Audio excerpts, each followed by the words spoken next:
नमस्कार। आज की इस दिलचस्प चर्चा में हम इंसानी दिमाग के एक बहुत ही कमाल के माइंड गेम को डिकोड करने वाले हैं। यानी अपनी भावनाओं पर, अपने इमोशंस पर महारत कैसे हासिल की जाए। अक्सर इस टॉपिक पर बहुत सी बड़ी बड़ी दार्शनिक बातें सुनने को मिलती है ना, लेकिन आज कोई किताबी ज्ञान नहीं होगा। हम बिल्कुल प्रैक्टिकल और विज्ञान से साबित हो चुके तरीकों पर बात करेंगे। भावनाओं को साधना कोई जादू टोना नहीं है, बल्कि यह एक ऐसी कला है जिसे हम इंसान बहुत आसानी से सीख सकते हैं।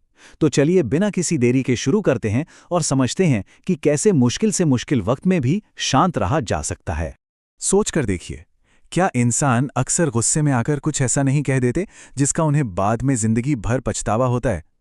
या फिर कभी-कभी डर, घबराहट और भारी स्ट्रेस की वजह से कितने ही शानदार मौके हाथों से फिसल जाते हैं। ये एक ऐसी आम समस्या है जिससे हर कोई गुजरता है। भावनाएं यानी इमोशंस हमारे जीवन का एक बहुत ही खूबसूरत हिस्सा है। लेकिन असली गड़बड़ तब शुरू होती है जब इंसान अपनी भावनाओं को रास्ता दिखाने के बजाय खुद भावनाओं के पीछे पीछे चलने लगते हैं। अगर भावनाओं को जिंदगी का स्टीयरिंग व्हील थमा दिया जाए तो अक्सर एक्सीडेंट ही होते हैं। तो इस पूरी गुत्थी को सुलझाने के लिए हमने आज की इस चर्चा को 5 हिस्सों में बांटा है। सबसे पहले भावनाओं का विज्ञान समझेंगे, फिर 90 सेकंड के नियम पर बात करेंगे, उसके बाद कंट्रोल करने के 3 प्रैक्टिकल कदम जानेंगे, फिर नजरिए की एक छोटी सी कहानी सुनेंगे और अंत में समझेंगे कि भावनाओं को दबाना क्यों भारी पड़ सकता है। चलिए सबसे पहले भावनाओं के विज्ञान यानी इसकी बायोलॉजी को समझ लेते हैं। देखिए, हमारे इमोशंस के पीछे एक बहुत ही तगड़ा विज्ञान काम कर रहा होता है। हमारे दिमाग में एक छोटा सा हिस्सा होता है जिसे अमिग्डाला कहते हैं। इसे हमारे शरीर का अलार्म सिस्टम समझ लीजिए। जैसे ही कोई खतरा महसूस होता है, ये अमिग्डाला तुरंत सायरन बजा देता है और शरीर को लड़ो या भागो यानी फाइट और फ्लाइट मोड में डाल देता है।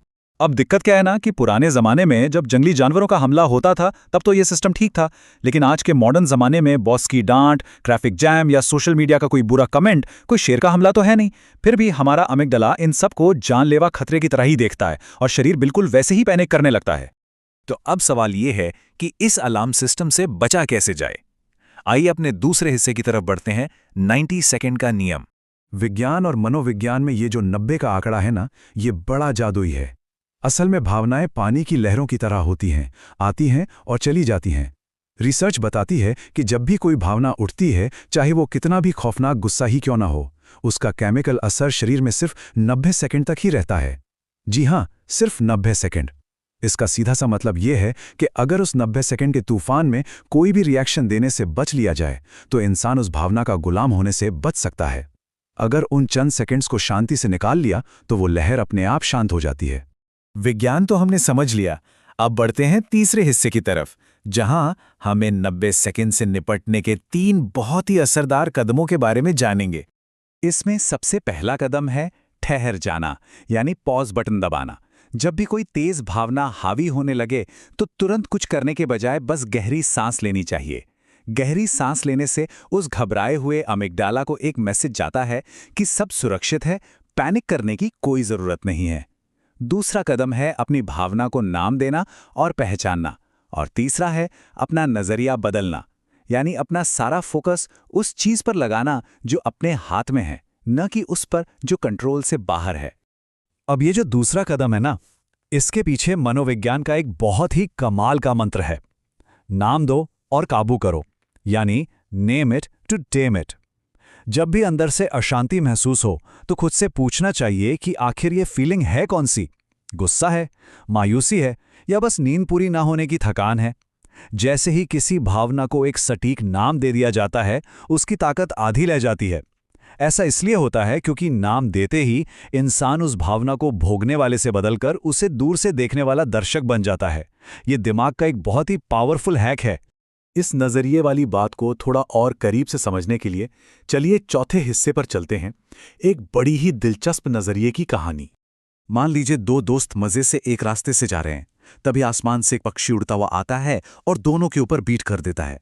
अब जो पहला दोस्त है, जो थोड़ा ज्यादा रिएक्ट करता है, वो एकदम गुस्से से लाल हो जाता है, आसमान की तरफ देखकर चिल्लाने लगता है और अपना पूरा दिन खराब कर लेता है। वहीं दूसरा दोस्त, जो थोड़ा शांत दिमाग का है, वो बस मुस्कुराता है, अपने कपड़े साफ करता है और मजाक में कहता है, शुक्र मनाओ कि आसमान में गाय नहीं उड़ती। अब देखिए, दोनों के लिए स्थिति बिल्कुल एक जैसी थी, लेकिन नतीजा एकदम अलग। ये कहानी साबित करती है कि बाहर क्या हो रहा है ये तो बदला नहीं जा सकता, लेकिन उस पर कैसा रिएक्शन देना है ये पूरी तरह से हमारे नजरिए पर टिका है। अब हम इस चर्चा के 5वें और यकीनन सबसे जरूरी हिस्से पर आते हैं। भावनाओं को कभी भी दबाना नहीं चाहिए। ये बात बिल्कुल साफ होनी चाहिए कि इमोशंस पर महारत हासिल करने का मतलब उन्हें मैनेज करना है, न कि गला घोटकर अंदर दबाना। जब कोई इंसान बार बार अपने गुस्से या दुख को अंदर ही अंदर दबाता रहता है तो वो खत्म नहीं होते, बस जमा होते रहते हैं। और फिर एक दिन वो सारी दबी हुई भावनाएं किसी भयानक ज्वालामुखी की तरह फट पड़ती हैं, जो और भी ज्यादा तबाही मचाती हैं। भावनाओं को महसूस करना जरूरी है, उन्हें समझना जरूरी है, बस जिंदगी की गाड़ी की चाबी उनके हाथ में नहीं देनी है। हर इंसान को अपनी कहानी का हीरो खुद ही बनना होता है। तो इस पूरी चर्चा के अंत में एक बहुत ही गहरा सवाल जहन में आता है, जिस पर गहराई से विचार करने की जरूरत है। आखिर इंसानों के लिए किस भावना को काबू करना सबसे ज्यादा मुश्किल होता है? क्या वो गुस्सा है, डर है या फिर अहंकार? हर किसी की लड़ाई अलग होती है। अपने अंदर झांकना और अपनी सबसे कमजोर भावना को पहचानना ही भावनात्मक महारत की दिशा में उठाया गया सबसे पहला और सबसे मजबूत कदम है।